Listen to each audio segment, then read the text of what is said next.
Welcome, Shirley Hinze, Wisconsin State Assembly District Candidate, to this interview sponsored by Joshua and the League of Women Voters of Greater Green Bay. We will ask 6 questions with time at the end for you to add anything else you want the voters to know. Are you ready? I'm ready. Okay, let's begin. Please tell us about yourself and why you are running. I am 68 years old. I have family in my district for over 100 years. I have lived out of the country, moved back, and when I came back to the United States, I didn't like what I had seen happening in my district. I have served on boards. This is my first campaign. I've never ran. I've always been fortunate to be appointed. I've just got a homegrown gal that gives a real hootenanny about my district. Thank you. First question. Most people would agree that the aging Green Bay and Waupun prisons must be closed. Would you support these closures without building a new prison? Please explain. There's so much happening with the prison system and people complaining about its degradation like you're talking about. Building a new prison would have to happen if they close a prison, but I do know that they have also sought to privatize prisons.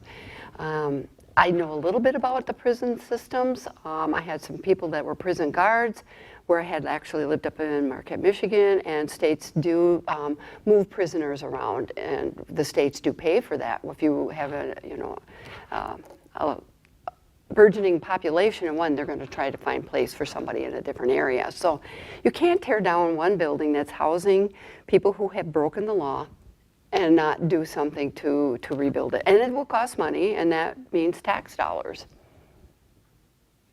Second question. The current lack of affordable housing is a huge issue for so many families.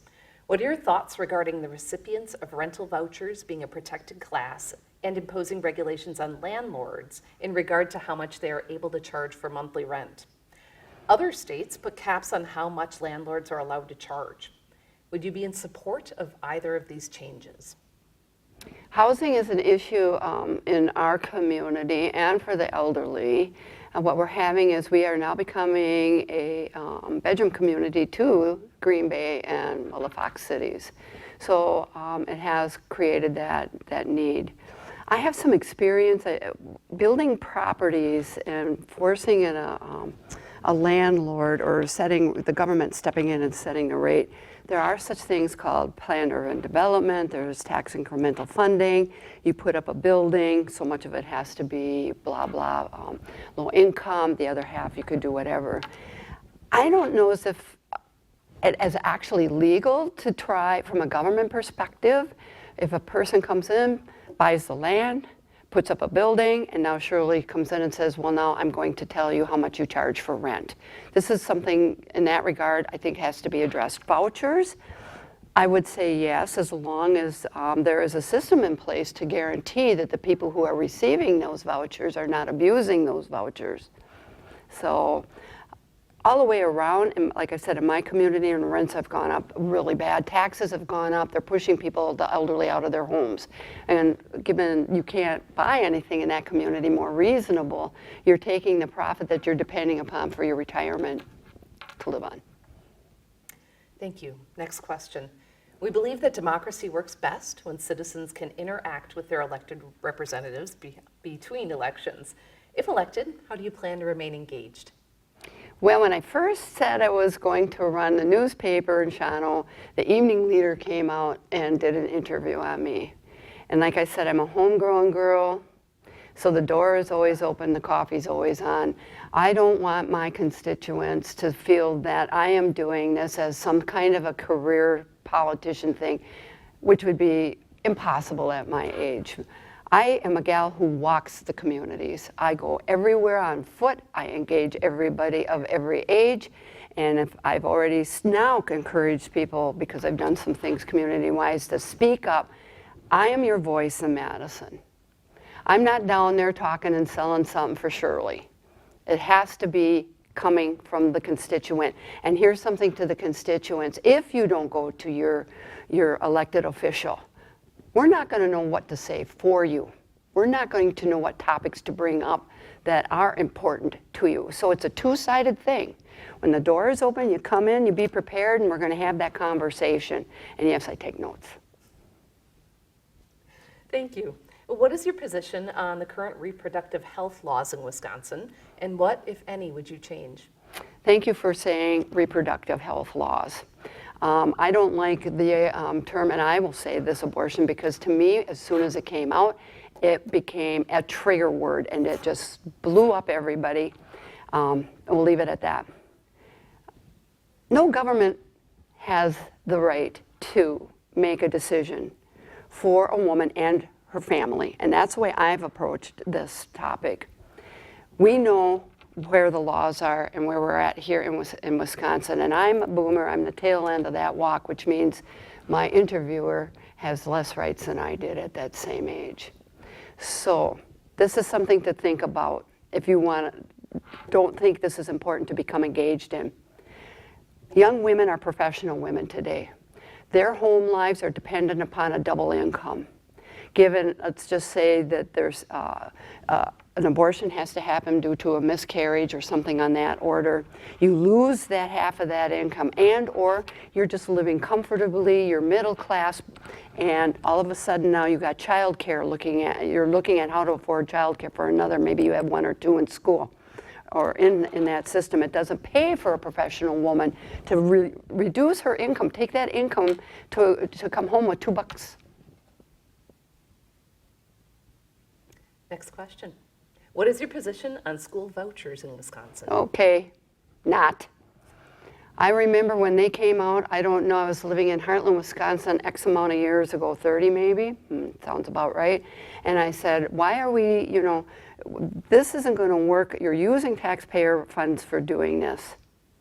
Now where I'm at, of course, where I was before, that's closer to the metropolitan area. Now I'm living in a rural area. Voucher programs, that money is being siphoned out of our rural schools.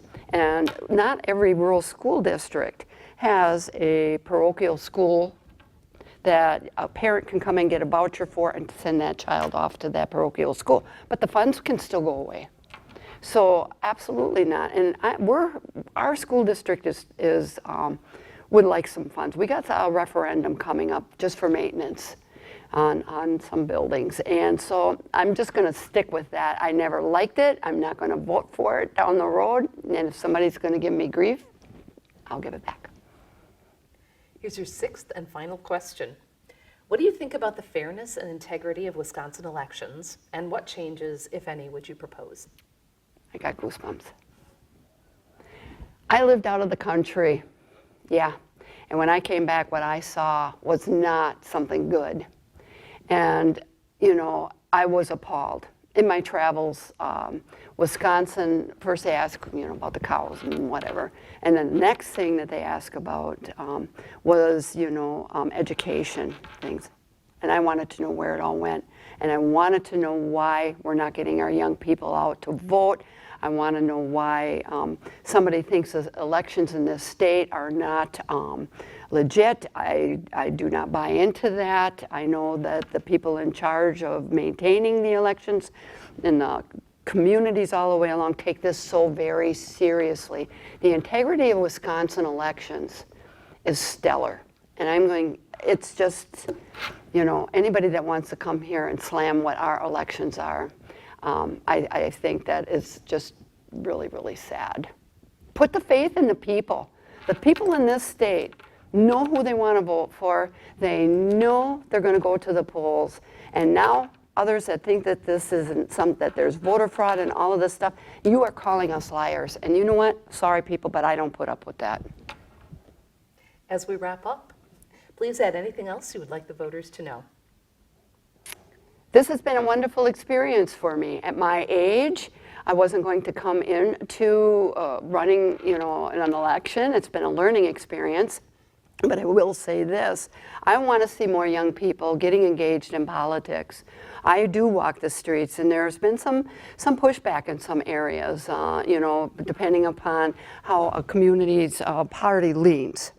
And some people in the business community have said, well, I have a little bit of apprehension as far as saying, you know, what political party I, you know, kind of whatever, because they're afraid they're going to wind up losing business.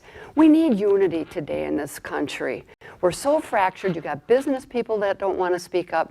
The children, our kids, well-educated kids here in Wisconsin, are the future, not only of our state, but of our country. Both parties need to come together. We have to work across the aisle. We're not going to be stagnant anymore. And that's where I come in. It's going to be my job.